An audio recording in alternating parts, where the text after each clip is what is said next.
Yang itu pos nih. Aduh, saya merinding. Pos nih, pos kan ukuran berapa sih? Pos satpam paling enggak 2 meter kan, cuma pocong itu tingginya lebih tinggi dari pos. Ketika saya alihkan senter itu ke benda itu tidak ada, Bos. Ke orang itu. Ke orang itu. Jadi tidak ada. Di situ hanya ada tumpukan berkas-berkas. Ketika senter ini saya arahkan ke lain, bayangan itu ada lagi, Bos. Assalamualaikum warahmatullahi wabarakatuh. Hamdan Allah, salatan alaika ya Rasulullah. Selamat berjumpa kembali di channel kami Kasat Mata TV.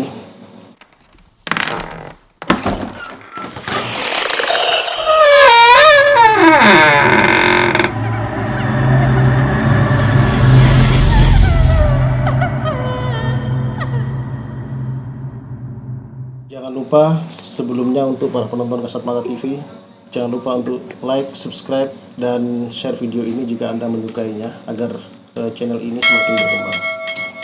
Kali ini saya kedatangan tamu dari tempat yang lumayan jauh. Beliau datang jauh-jauh dari kota seberang, datang ke sini untuk memberikan pengalaman pribadinya dengan paranormal experience atau pengalaman yang telah didapatkan oleh tamu saya kali ini. Jadi malam hari ini saya akan mencoba untuk mengulik pengalaman dari narasumber terkait dengan pengalaman pribadinya tentang cerita-cerita mistis atau pengalaman-pengalaman mistis yang dialami oleh narasumber kita. Mungkin sebelum saya lanjutkan, kita perkenalkan dulu tamu saya ini. Silahkan. Ya, selamat malam. Selamat berjumpa. Sebelumnya perkenalkan, nama saya Subandi. Saya jauh dari Situbondo untuk memenuhi undangan dari Gus Nadir ini. Mas Subandi, apa kabar sebelumnya? Alhamdulillah baik. Sehat. Sehat. Mas Subandi ini saya datangkan dari Kabupaten Situbondo untuk memberikan pengalamannya terkait dengan cerita-cerita mistis yang dialami oleh Mas Subandi. Mas Subandi, tadi kita sempat ngobrol bahwa banyak pengalaman yang dialami oleh Mas Subandi terkait dengan cerita-cerita mistis yang bisa di-share kepada teman-teman Kasat Mata TV. Kira-kira yang paling menarik mungkin Mas Subandi punya pengalaman apa terkait dengan cerita mistis? Kalau untuk cerita mistis ini saya pengalaman pribadi sebenarnya, pengalaman pribadi. Jadi ketika saya bekerja di suatu instansi, tepatnya di Kota Pahlawan di Surabaya, saya di situ bekerja sebagai petugas keamanan atau biasanya yang disebut oleh orang-orang di sini itu satpam. Security ya? Security. Jadi pengalaman saya di Kota Pahlawan itu saya bekerja sebagai petugas keamanan di situ. Mohon maaf sebelumnya. Mas Subandi sebagai security di salah satu instansi, kalau boleh saya tahu, yang kalau satpam itu atau security itu kan jaga ya? Ya. Shift siang malam. Nah itu yang dijaga apa? Pabrik kah atau kantor kah atau apa? Awalnya saya penempatan di PT itu di sebuah gudang aqua. Jadi gudang itu gudang air minum ya? Air minum mineral. Jadi dari pabrik untuk diedarkan di Surabaya. Jadi penempatannya di gudang saya itu. Nah di situ saya penempatan 1 tahun. Ya di situ karena mungkin bangunan waktu itu bangunan yang saya jaga itu sudah termasuk bangunan tua. Jadi sudah seperti itu Gus, bangunan zaman Belanda, zaman dahulu gitu.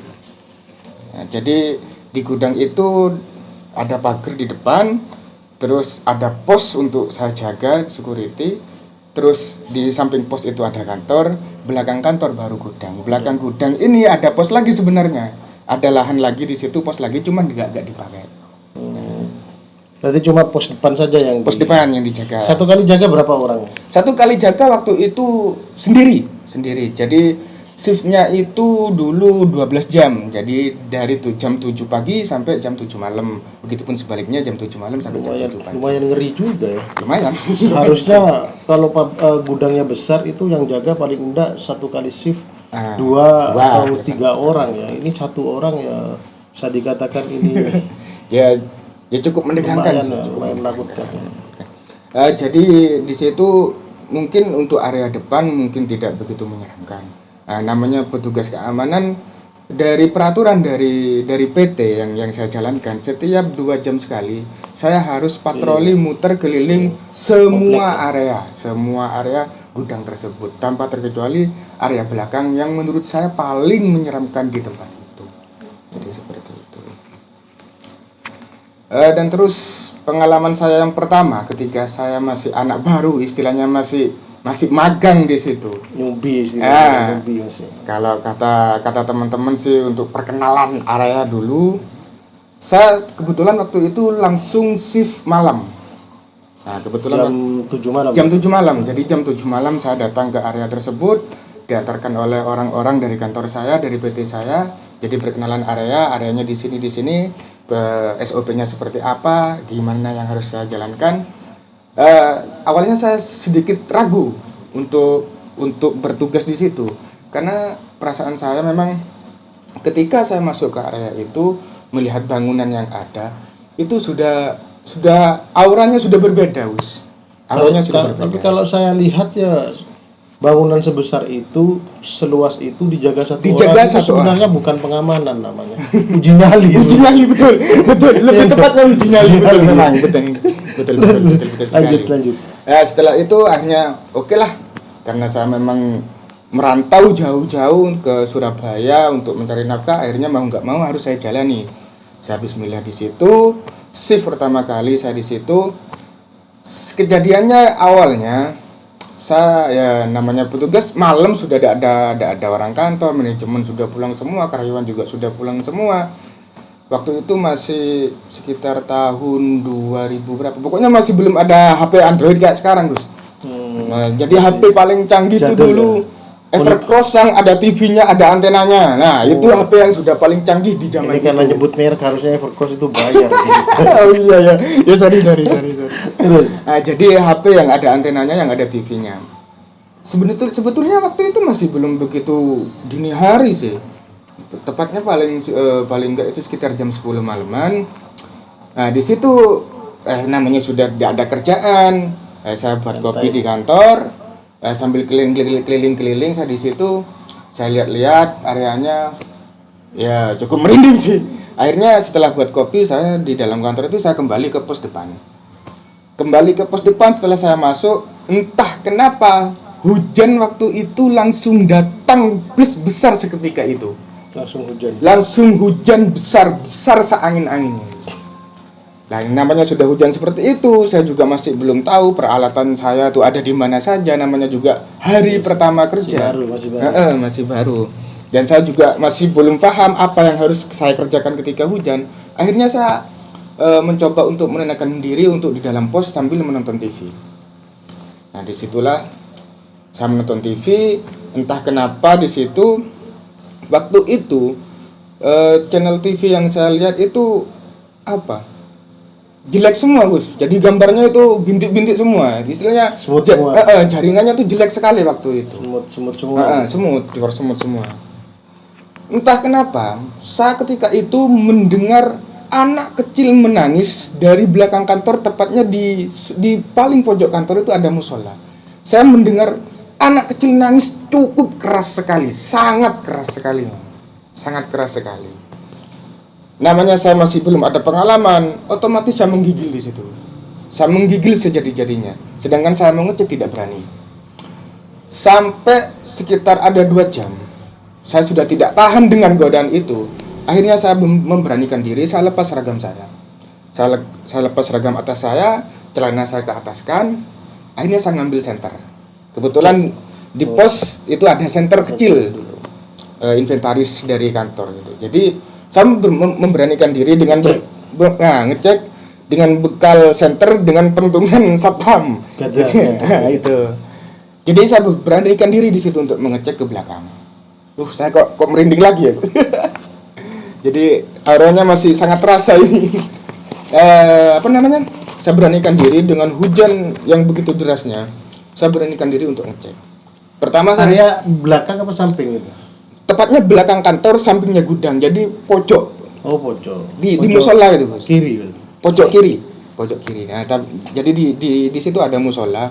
Ya musolanya mungkin kalau saya rasa sih lebih tepatnya tidak layak pakai. Karena di situ ketika saya mau pakai untuk sholat di situ saya harus nyapu dan ngepel dulu, Bos. Jadi memang sudah sama OB-nya itu tempat itu tidak terurus. Jadi luput dari pantauan OB. Ada fasilitas musola tapi nggak kepake.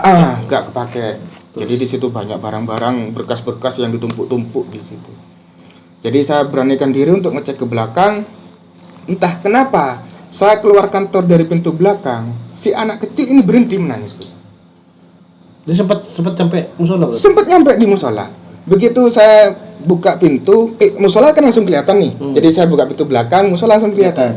Nah, ketika saya cerdas keluar dari pintu belakang, berarti nggak lewat samping, lewat harus masuk kantor? Enggak. Sebenarnya bisa lewat samping, tapi waktu itu karena hujan saya lewat dalam kantor. Gitu. Buka pintu belakang, langsung ke musola itu tadi. Sumber suara yang saya dengar. Jadi saya center di situ. Anak kecil tuh seketika itu langsung berhenti menangis. Suara itu hilang.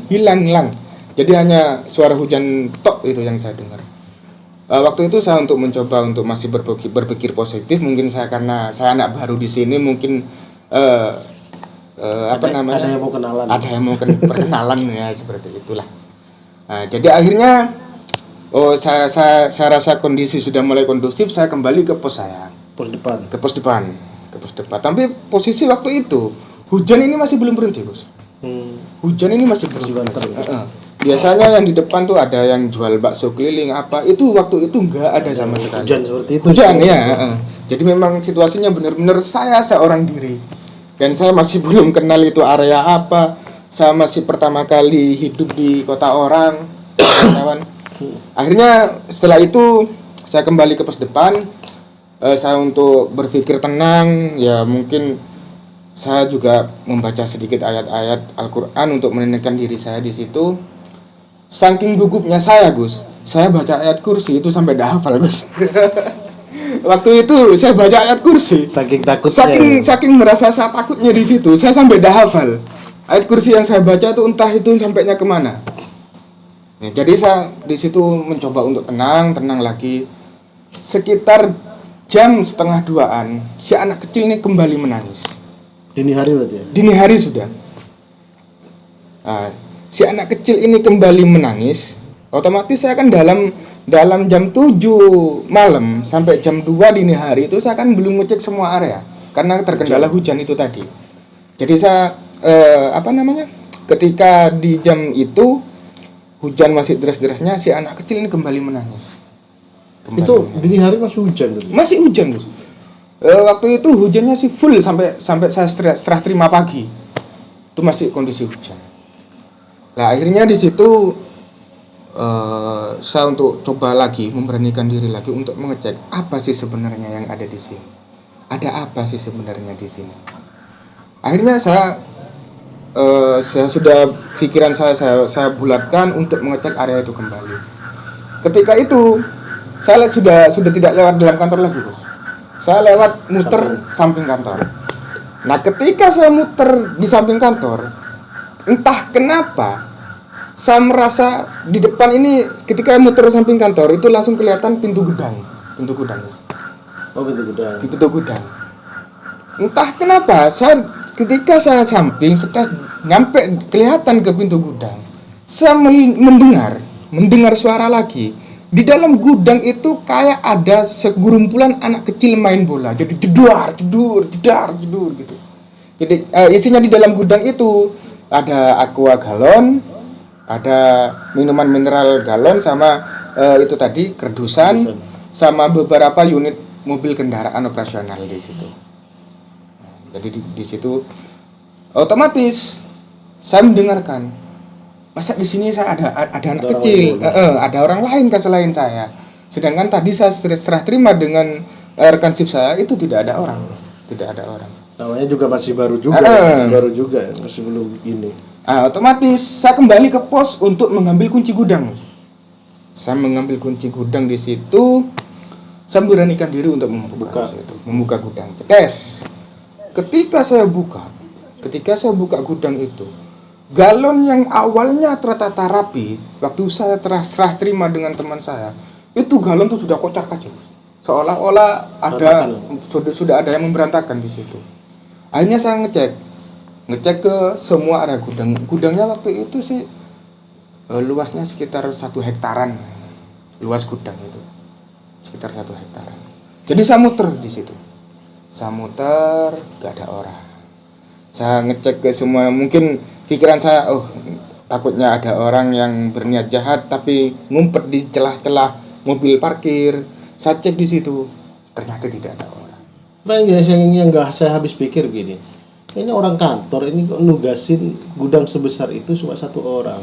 Mungkin kalau saya dengar dari rekan-rekan saya yang sudah senior, itu memang terkendala mungkin dari di situ tuh dulu dari gaji, dari gaji gitu. Jadi ini buat pabrik-pabrik atau tempat gudang-gudang yang mau ngirit ya. Mendingan nggak usah usaha kalau mikirnya nggak mampu bayar karyawan.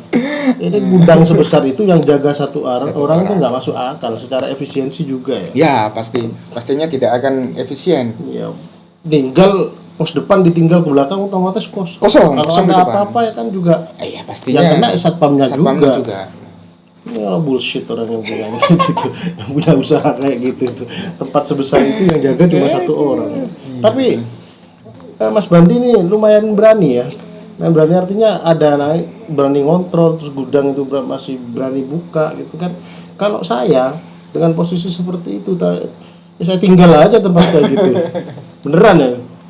Oh nanti yang saya tinggal tuh nanti ada lagi tuh, ada lagi. Gitu. Jadi pengalaman saya ini selama 1 tahun di situ, selama saya anak baru training 3 bulan tuh hampir setiap saya shift malam itu pasti ada godaannya, Nah ketika itu saya lanjutkan lagi Gus ya. Ngecek tadi kan motor.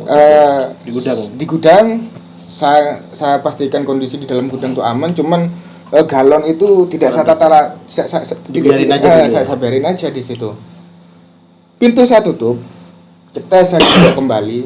Nah, saya tertuju ke anak yang nangis tadi. Nah, anak yang nangis ini ketika saya buka gudang itu berhenti lagi dia, Gus. Akhirnya saya beranikan untuk masuk ke dalam musola tersebut. Ketika saya masuk ke dalam musola, saya nyenter ke seluruh area. Yang pasti itu masuk, yang pasti kan kalau senter harusnya ke depan dulu nih. Nah, saya tuh ke depan dulu. Entah kenapa, mungkin entah saya itu karena takutnya saya atau hanya perasaan saya atau halu saya tidak paham.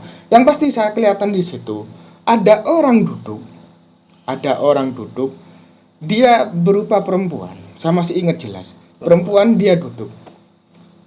Ketika saya alihkan senter itu ke benda itu tidak ada, Gus. Ke orang itu. Jadi tidak ada. Di situ hanya ada tumpukan berkas-berkas saja. Oh berarti saya berpikir, berarti ini cuma halu saya. Saya berpikir seperti itu. Nah, ketika senter ini saya arahkan ke lain, bayangan itu ada lagi, Gus. Nah, disitulah akhirnya saya lari ke depan. Saya tidak berani untuk ngontrol lagi. Semalam itu anak kecil nangis itu sampai adzan subuh. Saya biarkan sampai adzan subuh. Masih mending dibiarin. Kalau saya kabur itu. Mungkin.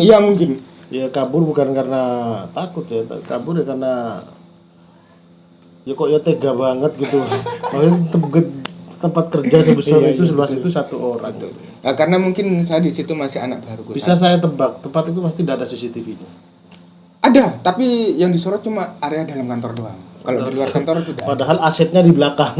Asetnya ada di gudang, kantornya yang disorot. Itu kan masuk akal ya. Jadi yang ada CCTV itu yang cuma nyorot ke dalam kantor saja. Seolah-olah kantornya itu yang berharga. Padahal di kantor itu cuma isinya berkas-berkas sama komputer tadi. Sama komputer, betul. Jadi saya biarin di situ, anak kecil itu ketika saya balik ke pos depan, anak kecil itu nangis lagi.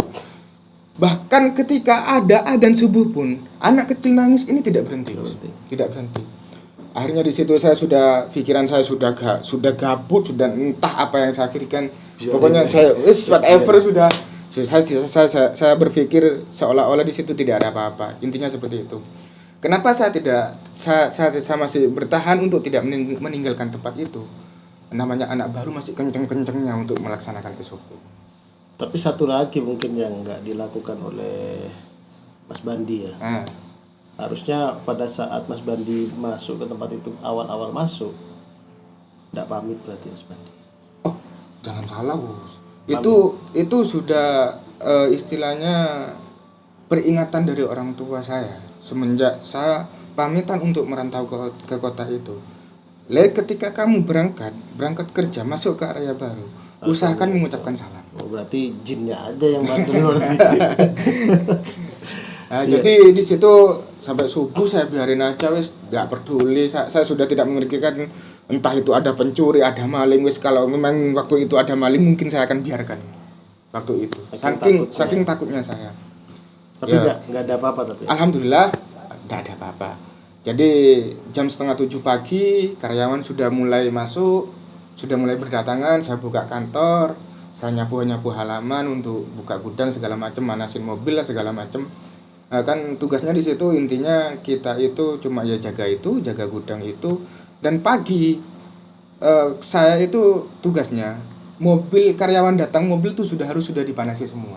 Jadi gitu. satpam yang manasi mobil dan semua kunci mobil itu dipegang oleh Kalau manasi pakai kunci apa di kata-katain mobilnya? Biar panas. Mungkin pakai korek aja mungkin gue.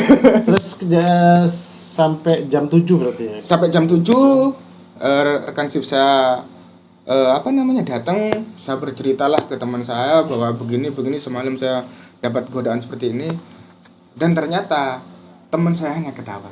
Ternyata yang dia rasakan juga. Iya. Di situ teman saya hanya ketawa dan juga dia bilang kamu masih baru, mungkin belum kenal sama kamu. Oh ya sudah. Akhirnya di situ saya pulang kembali ke kos saya istirahat di situ karena kebesokannya saya akan bertarung di masuk malam lagi. Karena jatahnya itu Gus, malam 2 kali, pagi 2 kali, baru liburnya 2 kali gitu. Iya. Malam berikutnya di situ saya sudah berangkat dari kos-kosan itu Gus. Pikiran saya sudah jelek terlebih dahulu karena kejadian yang semalam. Masuk tempat ini lagi.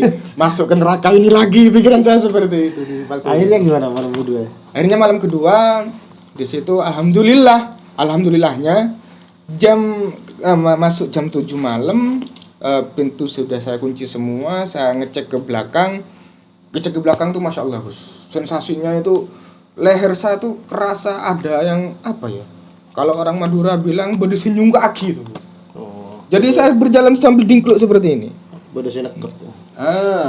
Bahasa populernya bedesin neket. Jadi saya ngecek ke belakang tuh saya cuma ngintip aja Gus. Saya pakai senter ngintip, cedes, habis itu saya lari lagi ke depan.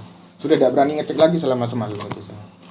Dan alhamdulillah di malam kedua itu ada pengiriman dari pabrik pusat. Pakai tronton, itu ada sekitar 3 tronton waktu itu. Saya kan masih anak baru. Air mineral ya. Di situ ya wis air mineral, ada air galon segala macam, kita dengan segala jenisnya. Alhamdulillah malam itu saya lolos karena dibarengi oleh supir-supir tronton tersebut. Supir trontonnya nginep di sini. Nginep karena bongkar muatannya itu nunggu orang kantor dulu untuk serah terima surat-suratnya dan lain sebagainya. Berarti tidak terjadi apa-apa. Tidak terjadi apa-apa karena saya ada temannya waktu itu. Aman saja. Hanya sampai pagi pulang seperti biasa aman. Si pagi, kalau pagi kan ramai orang ya biasa kan tidak ada apa-apa. Nah setelah libur itu kan masuk malam 2 kali, habis itu pagi 2 kali, libur shift malam lagi. Nah di situ di shift malam itu saya sudah nelpon orang tua saya Gus. Sebelum saya kerja sore itu saya sudah nelpon orang tua saya sambil nangis. Saya ada kerasan di sini, saya mau berhenti bekerja. Tapi orang tua saya apa? Itu kan sudah niat kamu untuk di samping kerja untuk mencari nafkah membantu ekonomi keluarga dan pengalaman juga karena saya masih di situ baru lulus sekolah jadi langsung lari ke situ. Akhirnya saya bulatkan niat saya lagi, saya kembali untuk membangkitkan semangat lagi dengan motivasi dari orang-orang terdekat saya. Akhirnya saya semangat lagi di situ untuk masuk malam. Masuk malam pertama, saya sudah tidak standby di dalam pos saya lagi. Saya sudah standby-nya di dalam kantor. Jadi pos depan saya tinggalkan.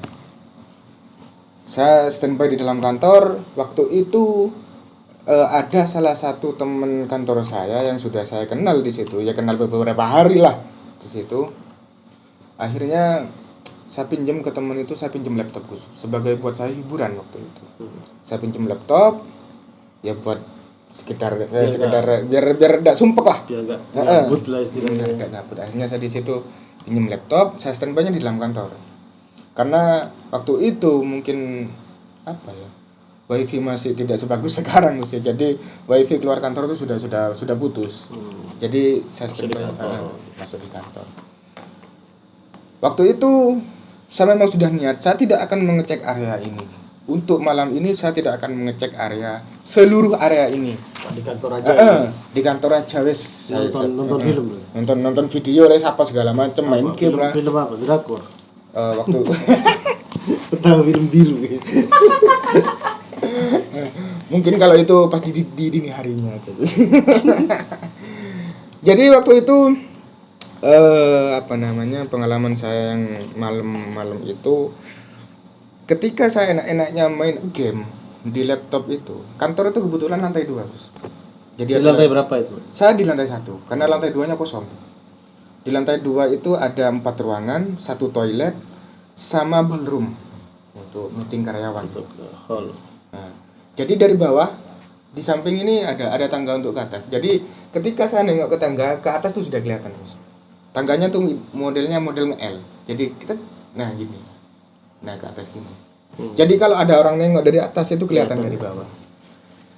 Nah, entah kenapa saya enak-enaknya main game di situ di laptop teman saya itu. Saya sudah main game, saya sudah tidak fokus untuk bekerja. Intinya untuk malam ini saya tidak akan kemana-mana. Jadi saya main game di situ di laptop teman saya, main game. Enak-enaknya main game. Kalau jenengan gini Gus, kalau jenengan ada yang melihat jenengan pasti kan kerasa. Kerasa kan? Kerasa. Siapa sih yang melihat saya? Nah, waktu itu saya merasakan itu. Kok kayak ada yang melihat ya? Jadi saya saya tolak-toleh di dalam kantor itu. Tolak-toleh, saya pastikan udah enggak ada. Nah, saya pastikan saya fokus ke laptop lagi. Saya main game lagi di situ. Tapi rasa itu tetap ada. Siapa sih yang melihat saya ini siapa? Akhirnya saya keluar dari kantor, takutnya ada patroli dari PT saya. Jadi saya standby di depan sebentar, paling ada 10 menit, tidak ada apa-apa, saya kembali lagi ke dalam kantor. Waktu itu saya lanjutkan untuk main game. Entah kenapa rasa itu masih tetap ada ketika saya duduk ngadep ke laptop. Perasaan itu masih ada. Kok sih ada yang ngawasi sih, saya gitu. Akhirnya saya toleh. Entah kenapa kepala saya nengok ke atas, ke arah tangga itu. Kebetulan tangganya dari tempat saya duduk itu dekat, Gus. Dekat. Terlalu jauh. Tidak terlalu jauh. Jadi saya ngeliat ke atas tuh masih kelihatan, masih terpantau. Kenapa? Saya noleh ke atas. Sangat jelas sekali. Ada orang yang nengok ke bawah. Modelnya itu perempuan kayak noni Belanda, dia sangat cantik sekali. Pengen mungkin sama kamu. Waduh. Entah kenapa di waktu itu nampaknya ke saya itu wanita cantik dan tidak buruk rupa. Dia sangat cantik sekali, seolah-olah dia itu perempuan Belanda di zaman dahulu. Seperti itu. Jadi rambutnya yang cuma sak gini dengan pakaiannya tuh terjelas saya lihat dengan jelas. Ya kayak gaun. Betul. Ini senang. Oh, sampean tuh, Mbak. Saya bilang seperti itu. Non sewu, saya tuh sempat bilang kayak gini. Non sewu, saya orang baru di sini, saya karyawan baru. Saya penjaga di sini, mohon kerjasamanya untuk membantu saya menjaga tempat ini.